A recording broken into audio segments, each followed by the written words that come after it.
घरोघरी मातीच्या चुली मालिकेच्या येणाऱ्या भागामध्ये आपण पाहणार आहोत. ऋषिकेशने सारंगला हॉस्पिटलमध्ये आणल्यानंतर आता त्याला ओ निगेटिव्ह रक्ताची खूप जास्त गरज असते आणि वेळेवरती रक्त न भेटल्याने सारंगचा जीव धोक्यात असतो. रक्ताच्या थारोळ्यात पडलेल्या सारंगला वाचवण्यासाठी जानकी सौमित्रला घेऊन येणार असते व तिथे जाता सौमित्रचं रक्त देता क्षणी सारंगचा जीव वाचणार असतो.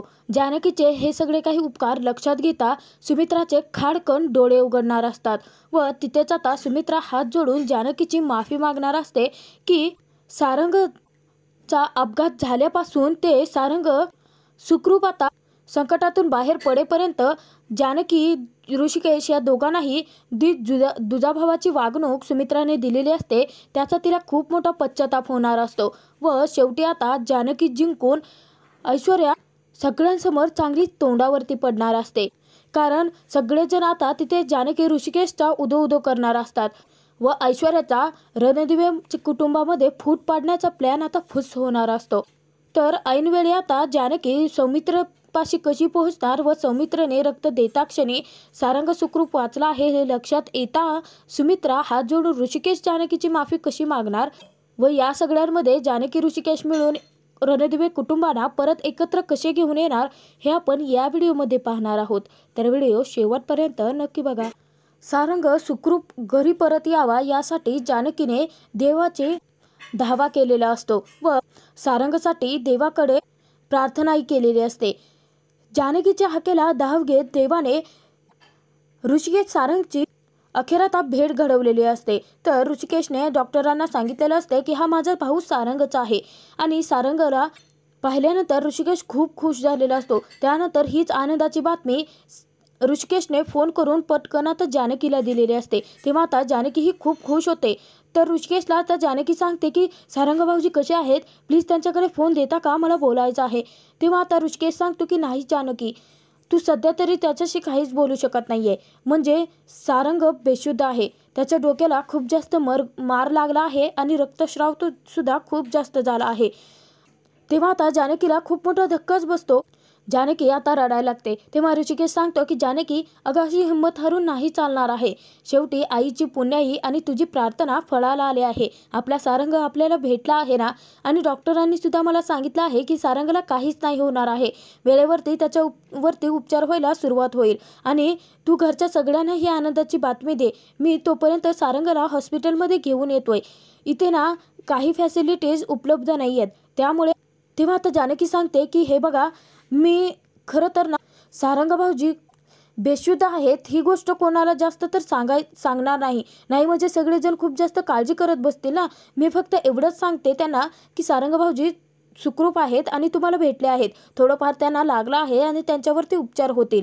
नाही म्हणजे आईंची अवस्था पाहता. तेव्हा आता ऋषिकेश सांगतो की तुझं बरोबर आहे जानकी, तुला जे योग्य वाटेल ते कर, तोपर्यंत मी सारंगला इकडून घेऊन येतो.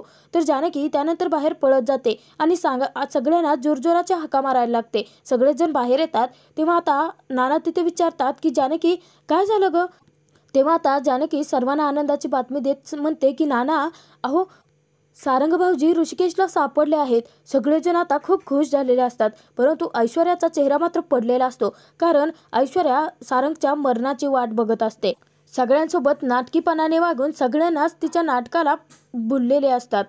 तेव्हा आता नाना म्हणायला लागतात की बरं झालं, शेवटी देव आपल्या मदतीला धावूनच आला. जानकी, आपल्याला खात्री होती की आपल्या सारंगला काही नाही होणार आहे. अगं मग ऋषी घेऊन येतोय ना, त्याला फोन लावून मला बोलायचं आहे. तेव्हा आता जानकी सांगते की नाना, म्हणजे सारंग भाऊजी सापडले आहेत आपल्याला, परंतु त्यांच्या डोक्याला थोडाफार मार लागला आहे आणि त्यांच्यावरती उपचार करायचे आहेत, म्हणून ऋषिकेश त्यांना इकडे घेऊन येतात. तेव्हा आजी खूप घाबरते आणि म्हणते की अरे बापरे, खूप जास्त मार लागला आहे का. तेव्हा जानकी सांगते की आजी, इतकं घाबरू नका तुम्ही, म्हणजे थोडंफार लागलं आहे, त्यांच्यावरती उपचार झाले की बरे होतील ते.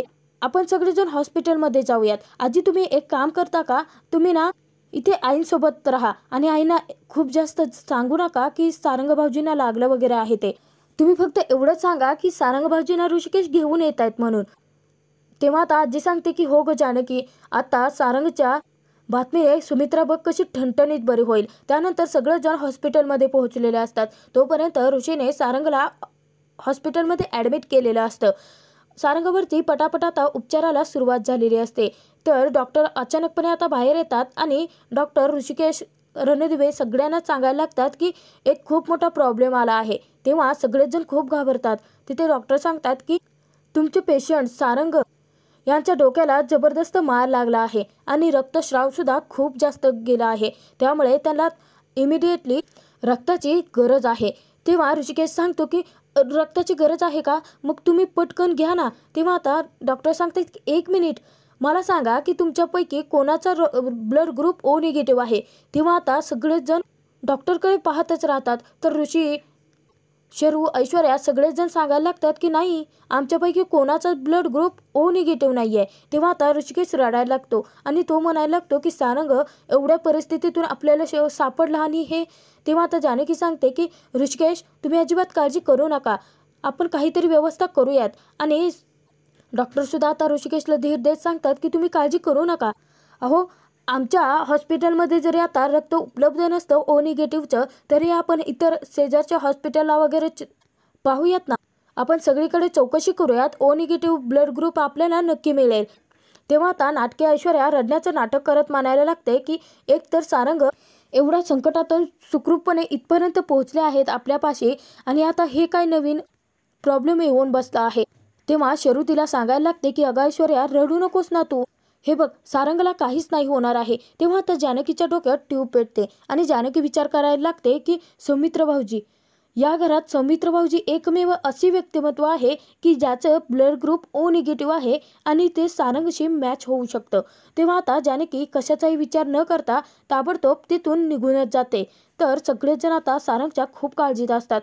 ऋषिकेश, विक्रांत हे दोघेही आता इकडे तिकडे फोन करून ओ निगेटिव्ह ब्लड कुठे मिळतं आहे का हे शोधत असतात. तर तोपर्यंत डॉक्टर थोड्या वेळाने बाहेर आलेले असतात. डॉक्टर आता विचारतात की काय झालं, रक्ताची सोय झाली आहे का.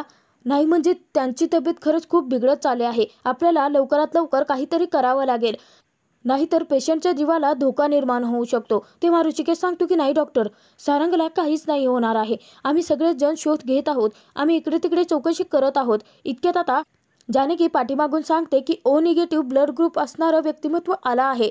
सगळेच जण पाठीमागे वळून पाहतात तर पाठीमागे जानकी असते आणि जानकीसोबत त्यांना कोणीच दिसत नाही.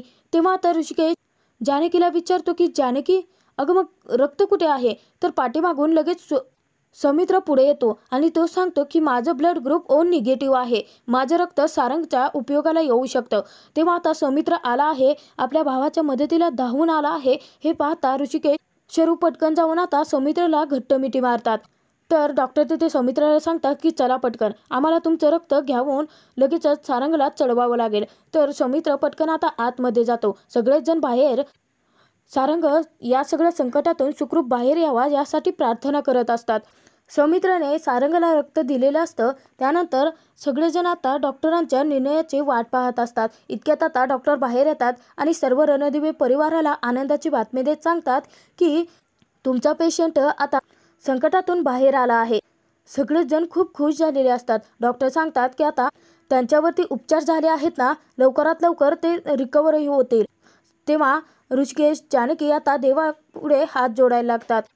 तिथे आता नाना सांगतात की पाहिलंत ना ऋषिकेश, मी तुला म्हणालो होतो देव आपल्या पाठीशी आहे आणि आपला सारंग या सगळ्या संकटातून मुक्त होईल. हा म्हणजे आता रक्त ज्याचं दिलं आहे तो तरी मला नसला आवडत तरी सुद्धा. तेव्हा आता जानकी सांगते की नाना प्लीज, अहो आपले सौमित्र भाऊजीमुळे सारंग भाऊजीचा जीव वाचला आहे ना, आणि त्याने वेळेवरती न आले नसता तर काय झालं असतं, हा विचार करूनच मला खूप घाबरायला होत आहे. प्लीज नाना, राग सगळा काही सोडा ना. का तुम्ही इतके दिवस आता राग धरून बसला आहात. ऐश्वर्यावरचा राग तुमचा गेला ना, तिच्या सगळ्या चुका तुम्ही पोटात घातल्या ना, आणि ऐश्वर्यासुद्धा बघा आता आपल्या घरात किती मिसळली आहे, तशीच अवंतिका ही घरामध्ये किती मिसळेल. आणि अवंतिका खूप चांगली मुलगी आहे नाना, प्लीज तुम्ही हा राग विसरा आणि सौमित्र भाऊजींना स्वीकारा, त्यांना आपल्या घरी परत येऊ द्यात ना. हे बघा नाना, मला तुमचा राग कळतो आहे, परंतु इथे जर आता सौमित्र भाऊजी नसते तर आपण सारंग भाऊजींना कसं वाचवणार होतो. देवाच्या कृपेने माझ्या लक्षात अचानक आलं की सौमित्र भाऊजींचा ब्लड ग्रुप ओ निगेटिव्ह आहे आणि म्हणून मी त्यांना घेऊन आले होते. परंतु तुम्ही आता जर असे सांगून त्यांचे असा अपमान करणार असाल तर तेव्हा आता नाना सांगतात की हे बघ जानकी, तू म्हणतेस ते बरोबर आहे, याच्यामुळे जरी सारंगचा जीव वाचला असला तरी याने चूक ती केलीच आहे. तेव्हा आता ऋषिकेश सांगतो की नाना हो, सौमित्रीने चूक केलीच आहे, आम्ही असं म्हणत नाही आहोत, आम्ही त्याच्या चुकीचं समर्थनही करत नाही आहोत. परंतु नाना प्लीज, किती दिवस असा राग धरून बसायचा आहे, आपल्या सौमित्राला स्वीकारा ना नाना. ऋषिकेश जानकी आता नानांना खूप विनंती करत असतात. तर ऐश्वर्याला आता संधीच सापडलेली असते नानाच्या मनामध्ये स्वतःची इमेज निर्माण करण्यासाठी. ऐश्वर्या तिथे आता म्हणायला लागते की मी एक बोलू का? नाही म्हणजे माझ्या हातून कितीही चुका झाल्या असल्या तरीसुद्धा नाना, तुम्ही मोठ्या मनाने माफ केले आहेत आणि सारंगसाठी मला त्या घरामध्ये राहण्याची परवानगीसुद्धा दिली आहे. मग तो तर तुमचा पोटचा मुलगा आहे ना, मग त्याच्यावरती असा राग तुम्ही का धरून बसला आहात? ऋषिकेश दादा, जानकी वहिनी जे म्हणतायत ते अगदी बरोबर आहे नाना, तुम्ही हा राग विसरावा असंच मला वाटतं आहे. आपण सगळे मिळून एकत्र राहूयात ना. आणि आता जर सौमित्र नसते तर मग आपण सारंगला कसं वाचवणार होतो, ही गोष्टही लक्षात घ्या ना नाना. शेवटी आता ऐश्वर्याने सुद्धा सौमित्राची बाजू घेतल्यानंतर नाना पुढे काहीच करू शकत नसतात, त्यांचा नाईलाज होतो. तेव्हा आता नाना सांगतात की ठीक आहे, तुम्हाला काय करायचं आहे ते करा, परंतु एक गोष्ट कायम लक्षात ठेवायची की हा जरी घरी राहायला आला तरी मी याच्याशी बोलणार नाही. आता सौमित्र खूप खुश झालेला असतो, कारण ऋषिकेश जानकीच्या आणि त्यातून ऐश्वर्याच्या विनंतीला मान देऊन नानाने त्याला घरी राहण्याची तरी परवानगी दिलेली असते. सगळ्यांसोबत तो परत घरी राहायला येऊ शकत असतो. जानकीने सगळ्या कुटुंबाला एकत्र आणला आहे म्हटल्यानंतर तिथे शरू खूप खुश होते आणि जानकीला घट्टमिठी मारत म्हणायला लागते की वहिनी, खरंच तू खूप ग्रेट आहेस ग. आम्हाला ना सौमित्राची प्रत्येक वेळेस खूप काळजी वाटायची, सतत त्याची आठवण यायची, परंतु तुझ्यामुळे आज तो आपल्या घरी परत राहायला येणार आहे. Thank you so much. ऐश्वर्या आता तिथे चांगलीच तोंडावरती पडलेली असते, कारण ऐश्वर्याने जरी आता ऋषिकेशची जानकीची बाजू घेतलेली असली तरीसुद्धा शरूने मात्र तिला काहीच मान दिलेला नसतो. वेळेवरती फोन करून शरूने ही आनंदाची बातमी तिथे सुमित्राला दिलेली असते. तेव्हा आता सुमित्रा खूप खुश होते आणि सुमित्रा म्हणायला लागते की माझं चुकलं, खरंच मी जानकी ऋषिकेशचे एवढा तिरस्कार करायला नको होता. नाही म्हणजे जानकीमुळे आपला सारंग ट्रेनने गेला हे माझ्या लक्षातून जातच नव्हतं. सतत मला हेच वाटत राहायचं की आजची सारंगची जी अवस्था आहे ती फक्त आणि फक्त जानकीमुळे आहे, परंतु त्याच जानकीने अखेर आपलं कुटुंब एकत्र आणलं आहे, पुन्हा आपल्या सौमित्राला आपल्या घराशी जोडलं आहे. खरंच तिचे हे उपकार मी कधीच नाही विसरू शकणार. आणि हात जोडून सुमित्रा आता तिथेच म्हणायला लागते की जानकी, ऋषिकेश, खरंच मला माफ करा रे.